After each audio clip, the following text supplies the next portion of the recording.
Hi, it's Wasabi. Welcome back to the channel. We're on the Melanoptica map with Kaboom for you from VD Clan. It's in the object 268V5. This is a reward vehicle that came out almost exactly 2 years ago in the black market. It's a Tier 10 Soviet tank destroyer. Essentially got the hull of the T10 tank, different turret. And just like the T10, the armour is not that strong. Main feature of the gun is the pen and the alpha. So let's have a quick look at that. So the standard round is AP with pen of 303. It is tier 10 of course, but 303 as its standard is pretty good. Average damage 750, just over 1000 meters per second, which is not fantastic. The premium round is a heat round.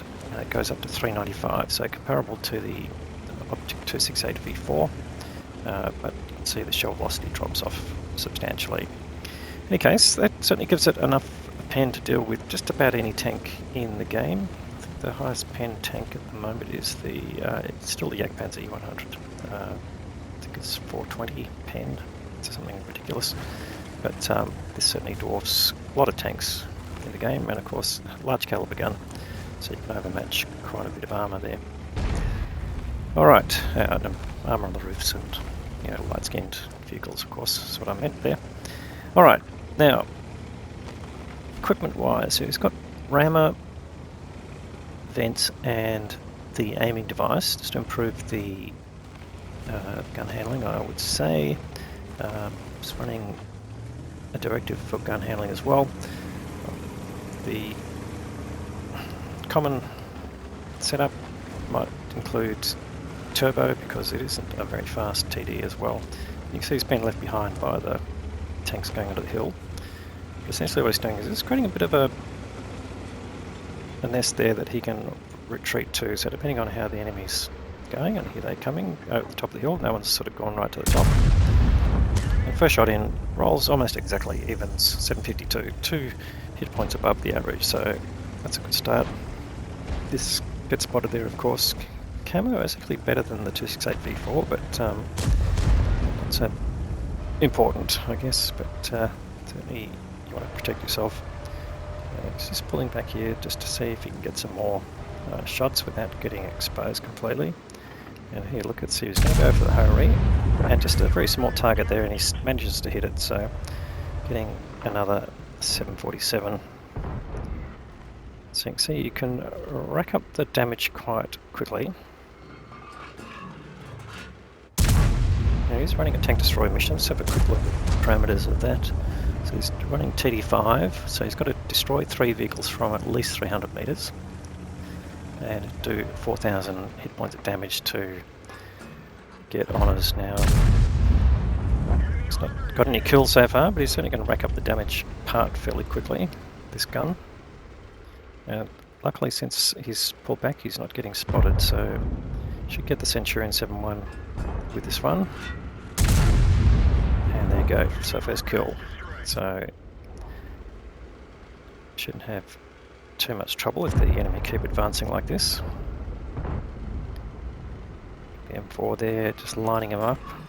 I see that tanks at long range, I might have commented on this in a previous video, do sort of bounce around a bit, and that's simply the way the client gets updates from the server. The further the distance of the tanks from your point in the map, the fewer the updates. So it does make it a bit jerky sometimes, and it makes them look like they're either bouncing around or just snapping from one side to the other. Alright, anyway, that's just an artifact of the game, and you'll see it on different replays, different YouTube videos from various people, so it's not an artifact of your game, it's not an artifact of my game, it's just how the game operates. Presumably to keep down the bandwidth needed to run the game on less fortunate internet connections. People refer to the potato PCs that people used to run, and the fact that you could run this game on low graphics, and it still is a bit of a case, certainly in parts of Europe and possibly the sort of the Russian side of things, but luckily the game does support very high-end graphics cards, and so we get the visual treat that you're seeing now.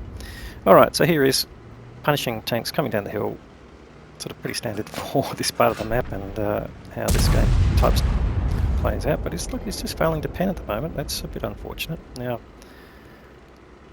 the reticle, he's running some aiming protection here, so it should improve it. I think standard dispersion is 0.32, and you can see the reticle size over the tank is just around the size of the tank, so typically this thing should go on target.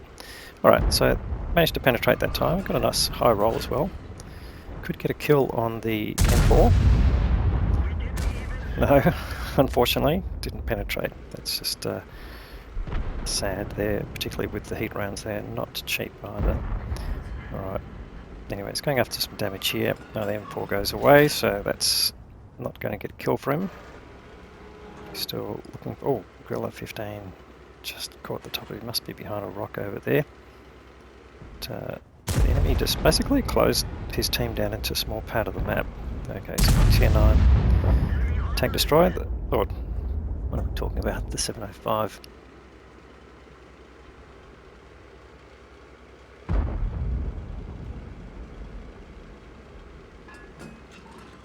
So just confusing it with the object thing. That's the actual tank. That's the problem when you're getting outlines and not a lot of information. But nonetheless, here we go. Oh, G-saw tank. No, pulling back. Here he is at 5k of damage already, and again, that's just what happens when you get the all concept. He doesn't get the kill there, so just missing out on the kills here. Damage not a problem. To achieve his mission, well exceeded now. His team's got a slender lead there, one tank up and a slight amount of hit points in advance, but that's not necessarily the all and end all.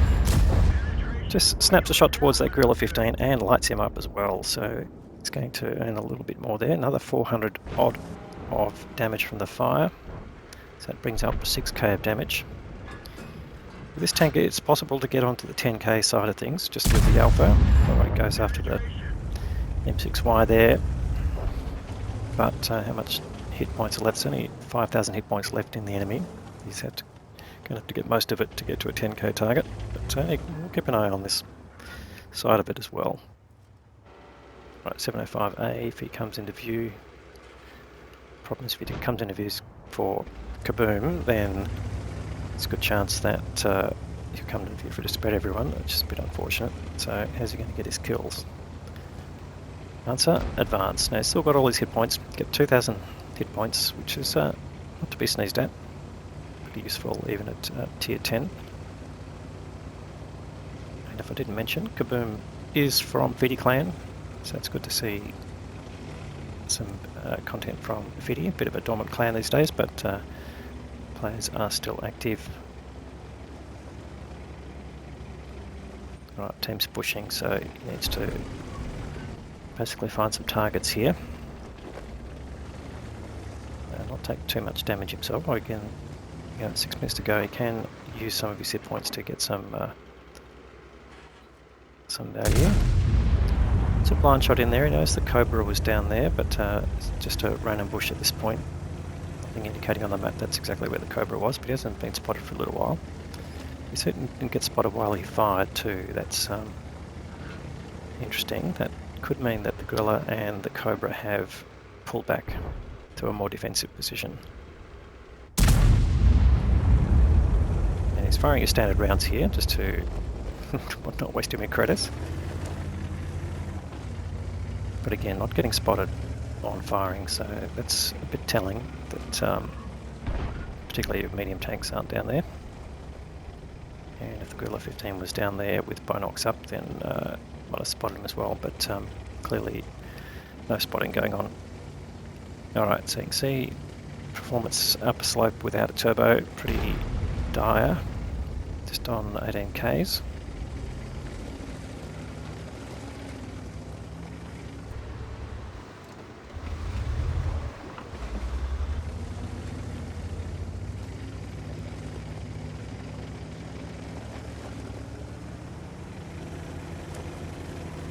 coming over the top of the hill is going to have its own risks because you don't know who's going to be down in the forest on that side. So that's a sort of a way this map works in the hill. Well, there goes the 705A, so no joy there for a kill for Kaboom.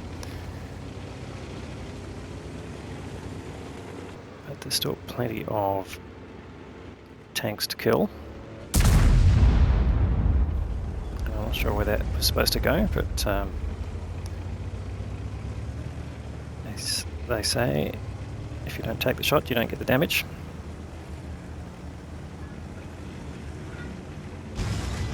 So you can see it's taking a safer route, not going straight down the hill towards the forest. It's coming up to a spot now where they might be able to get some vision on the camp area. Well, not quite close enough for that, but just waiting for some spotting to happen. Now, both sides have lost their light tanks, so that's not going to help. They've got their object 268 down on the front line of the enemy area, but at least managed to spot was an FV 4005 who's obviously hiding behind cover.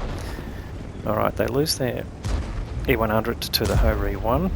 Everyone's trying to shoot him, and we might get a kill here. Come on, pull the trigger. Yes, alright. No, why did he not get credit at that? Oh, the range, yeah, it's got to be at least 300 metres. It's a bit sad. So,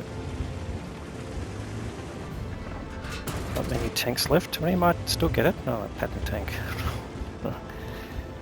Alright, Gorilla 15. No, he's gone. 212A, well, here's a kill. Yes, and that is at 300 metres plus, so that pulls up one more kill and he will achieve his mission. But again, he's got to get the range right here. And you can see with these things, they're all lightly done. Oh, 754.005. Get some damage out of that. 8.5k he's got now. Can he get another shot in? It's about a 14-second load time. It's not that bad for this calibre of gun, but he could get one shot in a high roll, gets the kill. He's got him lined up. Oh no! He gets taken out. And finally the Cobra. Now he's not going to get killed with this round here. He's just got a bit too many hit points unless he loses some. Oh, he's going down. Could get the kill. Line him up, line him up.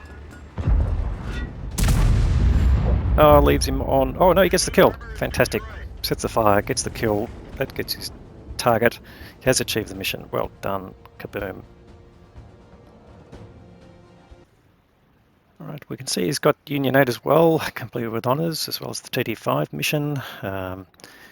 Yes, some blind shots went in. So 9.4k of damage, 4 kills, and very small amount of assisted damage there, hardly anything, probably from tracking. Confederate award for damaging all those tanks that got killed by his team, and of course the high caliber award. Only a first class. Oh, let's have a look at that. Alright, team score. 9.5k damage. I told you it was going to get close to 10k. Alright, so he's given up a bit obviously in the sniping part, and that's part of the mission. You've got to get those kills at 300 metres or more, so you're going to give up spotting experience. So 994 base experience, that's still a pretty good level there. Came in second, well ahead in damage, of course. E100 must have picked up a bit of spotting there to get slightly more experience with that such a low damage output.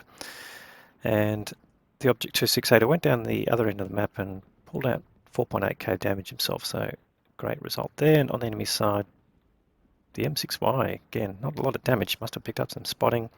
The Ho-Ri getting 3.7k is the high damage on that team.